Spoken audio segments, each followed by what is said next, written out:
Nation news India में आपका हार्दिक स्वागत है।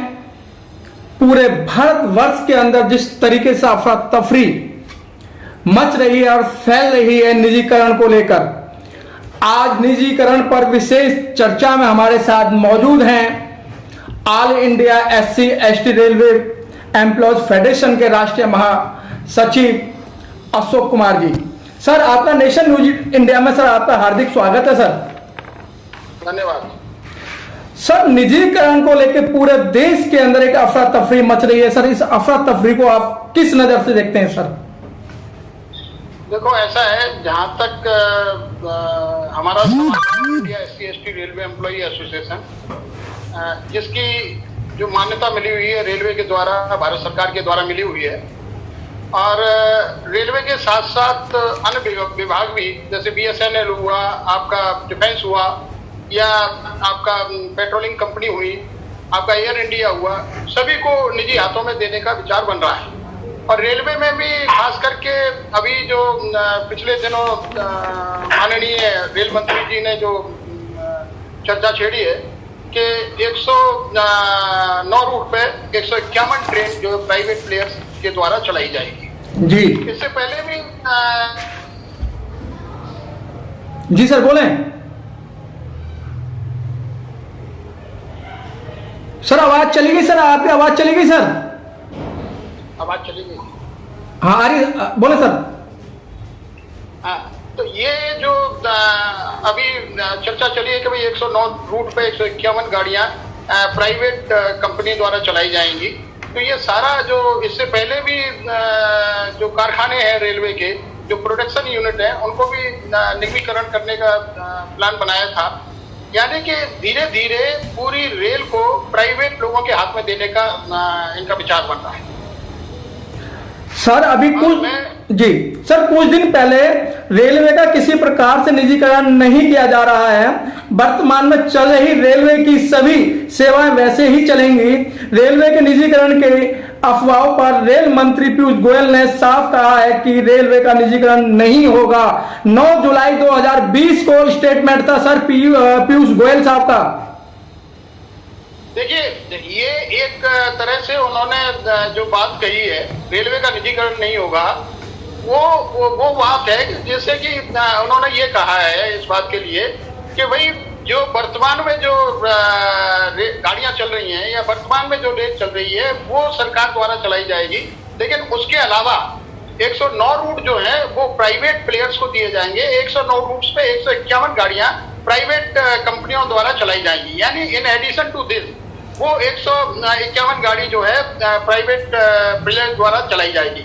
जबकि हम आपको ये मतलब बताना चाहते हैं कि रेलवे में जो सरकारी कर्मचारी है, जो रेल का कर्मचारी है, वो पूरी ईमानदारी और मेहनत के साथ अपना काम करते हुए, रात दिन मेहनत करते हुए गाड़ियों को चलाने का प्रयास कर रहा है।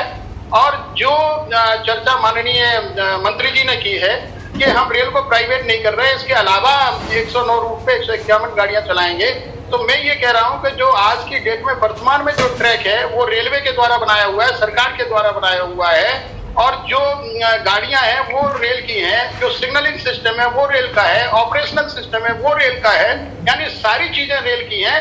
मात्र जो प्राइवेट आदमी है वो आएगा रेल के अंदर और एक गाड़ी को चलाने का प्रयास कर देगा। कंडक्टर उसका होगा, टीटी उसका होगा, ड्राइवर और गार्ड सिर्फ रेल का होगा। जी सर। सर, क्या रेलवे का जो निजीकरण किया जा रहा है ये क्या फायदे का सौदा है क्या? जी बिल्कुल 100% घाटे का सौदा है। सरकार के लिए फायदे का सौदा हो सकता है, क्योंकि सरकार ने जो प्लान बनाया है, एंटायर जितनी भी सरकारी कंपनियां उनको बेचने के बाद 5 ट्रिलियन का जो इन्होंने बजट अपना बनाने का प्रयास किया है, 5 ट्रिलियन की इकोनॉमी हम अगले 5 साल के अंदर तैयार करेंगे, तो उस 5 ट्रिलियन को गेन करने के लिए रेलवे को बेचने का प्रयास किया जा रहा है। तो कोई भी अगर प्राइवेट आदमी रेल को चलाने के लिए आएगा तो वो मुनाफा कमाने के लिए आएगा, प्रॉफिट कमाने के लिए आएगा। आज भी अगर आप एग्जांपल देखें तो हम गाजियाबाद से नई दिल्ली से पानीपत और नई दिल्ली से फरीदाबाद मात्र 10 रुपए में जो पैसेंजर को हम मतलब ट्रेवल कराने का काम करते हैं, और वहीं रोडवेज में 50 रुपए देना पड़ता है। तो कौन ऐसा जो ठेकेदार है, कौन ऐसा प्राइवेट कंपनी वाला है जो घाटे का सौदा खरीदेगा? मैं ये प्रश्न करना चाहता हूं कि अगर रेल घाटे में जा रही है तो बनिया खरीद क्यों रहा है उसको? जी। अगर रेलवे में प्रॉफिट हो रहा है तो उसको क्या नाम है हम बेच क्यों रहे हैं? हमारी समझ में ये नहीं आता कि हमारे रेल के कर्मचारी, आपने देखा होगा पूरे देश और दुनिया में महामारी फैली हुई है कोरोना वायरस के माध्यम से, और इसके बावजूद भी हमारे जो रेल के ड्राइवर और गार्ड और जो हमारे कोचिंग स्टाफ है, जो मेंटेनेंस स्टाफ है, उन्होंने पूरी रात दिन मेहनत करने के बाद में गाड़ियां चलाने का काम किया और एक स्थान से दूसरे स्थान पर खाद्यान्न ले जाने का काम किया, जिससे कि आम जनता के पास खाद्य सामग्री पहुंच पाए। अपनी जान जोखिम में डाल करके रात दिन मेहनत करके उन्होंने परवाह नहीं की इस कोरोना वायरस की, उन्होंने परवाह नहीं की। बहुत सारे हमारे जो कर्मचारी हैं इससे प्रभावित भी हुए, बहुत सारे कर्मचारी काल के कपाल में गए, उसके बावजूद भी हम रात दिन गाड़ी चलाने का काम किया। और आपने देखा होगा बीच में जो प्रवासी मजदूरों की समस्या आई थी, उसके लिए भी हमने बहुत सारी ट्रेन चला के उनको अपने गंतव्य स्थान उनको घर पहुंचाने का काम किया, अपनी जान जोखिम में डाल करके हमारे रेल के कर्मचारियों ने।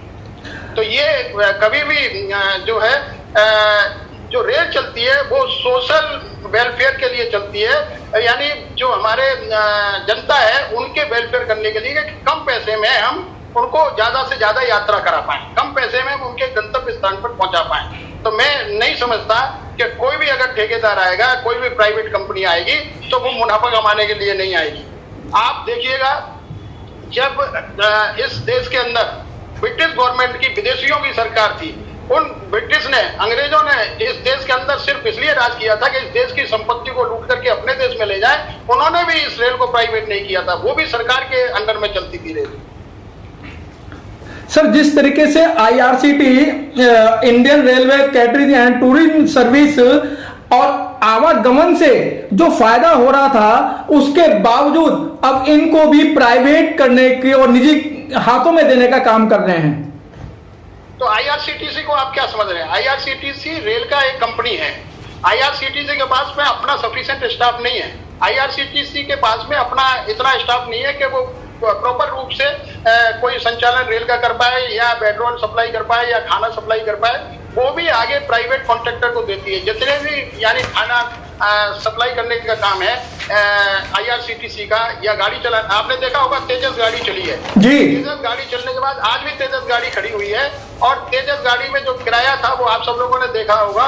तेजस गाड़ी में जो जो लोग उन्होंने ठेकेदार ने भर्ती किए थे, उन लोगों को बेचारों 4-4 महीने की तनख्वाह तक नहीं दी गई जी, उनका शोषण किया गया जी।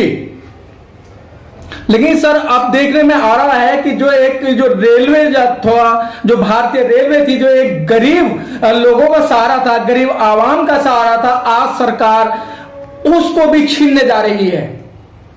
देखिए, मैं इस विषय पे ये कहना चाहूंगा कि अभी तक तो जो रेल के मजदूर लोग हैं, रेल के जो कर्मचारी हैं, वो ही मतलब परेशान हो रहे हैं कि रेल को प्राइवेट किया जा रहा है। क्योंकि आगे आने वाला जो समय है, वो जो एक रेल बहुत बड़ा सरकारी उपक्रम है जो बहुत सारे रोजगार पैदा करता है। लेकिन आगे आने वाले समय में अगर प्राइवेट कर दिया जाएगा तो प्राइवेट करने के बाद में सबसे बड़ी बात तो रोजगार खत्म होगा, जो वैकेंसीज हैं वो खत्म हो जाएंगी, और सबसे बड़ा प्रभाव जो पड़ेगा कर्मचारियों और उनके बच्चों पर पड़ेगा, आने वाली पीढ़ी पर पड़ेगा, जो बेरोजगार है, जो उम्मीद लगाए बैठे हैं कि रेलवे में हम लोगों को नौकरियां मिलेंगी, लेकिन करने के पीछे। सर, अभी बीच में एक और प्लान चला था सर रेलवे का, 100 प्लान। क्या था ये सर, ये जो 100 प्लान लेके आए थे? देखिए, 100 डेज का जो प्लान था उसमें ये था कि कुछ स्टेशंस को मॉडिफाइड करेंगे, वहां पर वाईफाई की सुविधा देंगे, उनको मॉडर्नाइजेशन करेंगे, और भी जो 100 डेज में आपके जो हमारे प्रोडक्शन यूनिट हैं उनको निगमीकरण करेंगे, निगम बना करके संचालन करने का काम करेंगे। जबकि आज की वर्तमान स्थिति में जो हमारी प्रोडक्शन यूनिट है, जो हमारे कारखाने हैं, वो मतलब इतनी मेहनत के साथ प्रोडक्शन कर रहे हैं, यानी कम खर्चे पे कोच बनाने का काम कर रहे हैं, कम खर्चे पे वैगन बनाने का काम कर रहे हैं, और पूरा ही जो सिस्टम हमारा जो सरकारी हाथ में है, हम लोग बचत के जी में काम कर रहे हैं। सर, अब कुछ सर जो ट्रेड यूनियन है, अब उनकी आंखें खुली हैं सर। रेलवे समेत सार्वजनिक उपक्रमों का निजीकरण के लिए सर कुछ ट्रेन यूनियनें आगे आई हैं। सर 9 अगस्त को देश बचाओ रेल बचाओ एक आंदोलन करने जा रहे हैं, अनिश्चितकालीन आंदोलन होगा। सर आप all India SC/ST railway federation के आप महामंत्री हैं, तो सर आपका क्या मानना है? देखिए, हम तो उस दिन का इंतजार कर रहे थे कि ट्रेड यूनियन की आंखें खुलें।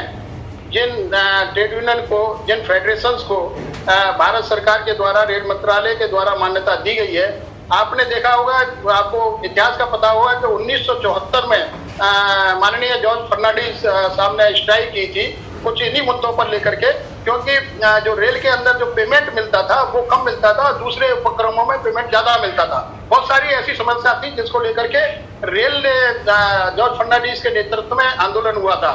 और all India SC/ST railway employee association हमेशा इस बात की हिमायती रही है कि जो रेल का बचाने का काम करेगा, जो नौकरियों को बचाने का काम करेगा, जो सरकारी तंत्र को बचाने का काम करेगा, उसके साथ कंधे से कंधा मिला करके काम करने का प्रयास करेगी, उसके साथ कंधे से कंधा मिला करके खड़ी हुई है। जैसे कि आपने देखा होगा NPS का मुद्दा आया था, स्कीम का मुद्दा आया था जब ये आंदोलन शुरू होने वाला था, तो इसके लिए भी हमने आह्वान किया था जो भी ट्रेड यूनियन इस NPS को खत्म कराने का काम करेगी, all India SC/ST railway employee association उसके साथ कंधे से कंधा मिला करके सपोर्ट करेगी और उसके साथ जाएगी। हमारी विस्तृत रूप से भी चर्चा हुई है फेडरेशन के बहुत सारे वरिष्ठ नेताओं से, उनसे हमने कहा है कि रेल को बचाने का काम आप कीजिएगा, हम आपके साथ हैं। लेकिन सर 9 अगस्त को कोई भी अगर आंदोलन होता है, चाहे वो 9 अगस्त का आंदोलन हो, चाहे उसके बाद का आंदोलन हो, क्योंकि 9 अगस्त को जो डे चुना गया है वो शायद क्विट इंडिया मूवमेंट वाला डे है। उस दिन मतलब भारत छोड़ो आंदोलन की शुरुआत हुई थी जी। तो उसी को लेकर के शायद फेडरेशन से जितनी भी ट्रेड यूनियन है, सेंट्रल ट्रेड यूनियन, उन्होंने एक अपना मंच तैयार किया है। उस मंच के माध्यम से जो निजीकरण है, क्योंकि आज आपने देखा होगा BSNL को प्राइवेट हाथों में दिया जा रहा है, आपको एयर इंडिया को बेचने का प्रयास किया जा रहा है, आपको डिफेंस की जितनी फैक्ट्रियां हैं उनको भी निजीकरण के हाथ में दिया जा रहा है। और आपकी भारत पेट्रोलियम, ये बात अलग है ONGC ने उसको खरीदा है, ये बात अलग है कि वो ONGC ने खरीदा है, लेकिन भारत पेट्रोलियम बेच दिया गया, BSNL बेच दिया गया, एयर इंडिया बेचने का प्रयास हो रहा है, डिफेंस को बेचने का प्रयास हो रहा है और रेल को बेचने का प्रयास किया जा रहा है। तो ऐसा all India SC/ST railway employee association बिल्कुल बर्दाश्त नहीं करेगी। और जो भी फेडरेशन इसका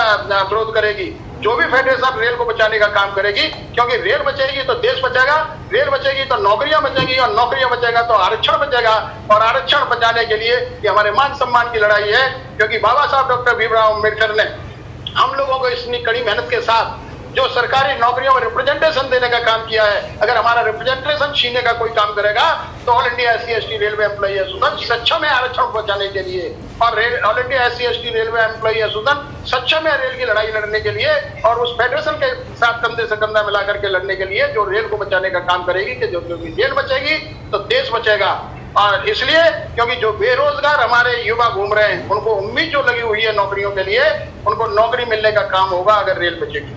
सर 23 सरकारी उपक्रमों को प्राइवेट करने जा रहे हैं सर। 23 कंपनियों को, जो सरकारी कंपनी है उन्हें ही निजी हाथों में देने जा रहे हैं। और सर आपका मानना है, बार बार आप इस बात को कहते हैं कि भाई आप रेल बचाओ, आरक्षण हम खुद बचा लेंगे, तो सर उस आरक्षण को कैसे बचा पाएंगे? हम यही तो कह रहे हैं कि आरक्षण को हम ऐसे बचा पाएंगे कि जो आंदोलन होगा उस आंदोलन में हमारे ऑल इंडिया SC/ST के रेलवे एम्प्लॉई एसोसिएशन के तमाम मेंबर, तमाम सदस्य उस आंदोलन के साथ कंधे से कंधा मिला करके काम करेंगे। हम उस आंदोलन को सफल बनाएंगे और जब वो आंदोलन सफल बनेगा तो ऑटोमेटिकली नौकरियां बचेंगी और नौकरियां बचेंगी तो ऑटोमेटिकली आरक्षण भी बचेगा। सर 9 अगस्त को आपका क्या मानना है? सर 9 अगस्त को क्या आप भी इनके साथ में हैं, जो ट्रेड यूनियन है? देखिए, 9 अगस्त की चर्चा अभी हमसे किसी भी सेंट्रल ट्रेड यूनियन ने या ट्रेड यूनियन ने या फेडरेशन ने अभी हमसे नहीं की है, लेकिन हमने इससे पहले ही फेडरेशन के तमाम नेताओं को ये आश्वासन दिया है कि अगर आप निजीकरण की लड़ाई लड़ना चाहते हैं, आप न्यू पेंशन स्कीम को खत्म करने की लड़ाई लड़ना चाहते हैं, आप अप्रेंटिस के बच्चों को नौकरी दिलवाने का काम करना चाहते हैं, तो all India SC/ST railway employee association आपका भरपूर सहयोग करेगी। लेकिन हम लोग भी कर्मचारी हैं, पहले हम कर्मचारी हैं, उसके बाद में हमारा आरक्षण है। सर फिर उसके बाद कुछ में कर्मचारी। सर कुछ ट्रेड यूनियन के जो पदाधिकारी हैं, जो महामंत्री हैं, उन्होंने कहा है कि हमने सभी एसोसिएशनों को आमंत्रित किया है ये 9 अगस्त के लिए। नहीं, आमंत्रित किया होगा उन्होंने, मतलब व्हाट्सएप या मीडिया के माध्यम से उन्होंने आह्वान किया होगा, लेकिन हम अपनी तरफ से ही कह रहे हैं कि हम जो भी आंदोलन होगा उसमें हम लोग भरपूर सहयोग करेंगे, क्योंकि हम चाहते हैं कि रेल का निजीकरण न हो, हम चाहते हैं कि रेल निजी हाथों में न जाए, हम चाहते हैं कि, क्योंकि हमारे जो कर्मचारी हैं वो सक्षम है रेल चलाने के लिए। आप एक सबसे बड़ी जो समस्या जो आने वाली है, आपने ये सवाल हमसे नहीं किया, हम आपको ये बताना चाहते हैं कि रेलवे का सरकारी ट्रैक है, सरकारी ट्रेन है, हमारा ड्राइवर होगा, हमारा गार्ड होगा। अगर कोई दुर्घटना होगी तो प्राइवेट आदमी अपने घर भाग चला जाएगा, प्रॉफिट लेके चला जाएगा, लेकिन कोई नुकसान अगर होगा तो रेल का नुकसान होगा, और किसी को अगर कोई पनिशमेंट होगा तो रेल के कर्मचारी को पनिशमेंट होगा, क्योंकि ठेकेदार के आदमी को अगर नुकसान होता है तो ठेकेदार अपनी मुनाफा लेकर के चला जाता है और घर में बैठ जाता है जाके। सर आपको इस समय लाखों कर्मचारी और लाखों जो समाज सेवी हैं और लाखों आपको लोग देख रहे हैं, क्योंकि आए दिन आप चाहे रिजर्वेशन की बात हो, चाहे कर्मचारियों के फायदे की बात हो, उन सबको लेके सर आए दिन आप उनके झगड़े लड़ते रहते हैं, उनके फायदे के लिए आप कोर्ट में भी जाते हैं, सुप्रीम कोर्ट में भी जाते हैं। तो सर आप उनको क्या आश्वासन देना चाहते हैं? हम आश्वासन उनको ये देना चाहते हैं कि आज जो वक्त है वो एक बहुत गंभीर समस्या से हम लोग गुजर रहे हैं। एक तरफ तो हमारे कोविड-19 कोरोना महामारी के मतलब बीमारी से हमारे बहुत सारे लोग जूझ रहे हैं और बहुत सारे लोग मतलब इससे बचने का प्रयास कर रहे हैं। इसी समय में जो भारत सरकार के द्वारा बहुत सारी जो सरकारी कंपनियां हैं वो निजी हाथों में देने का काम करने का विचार बन रहा है।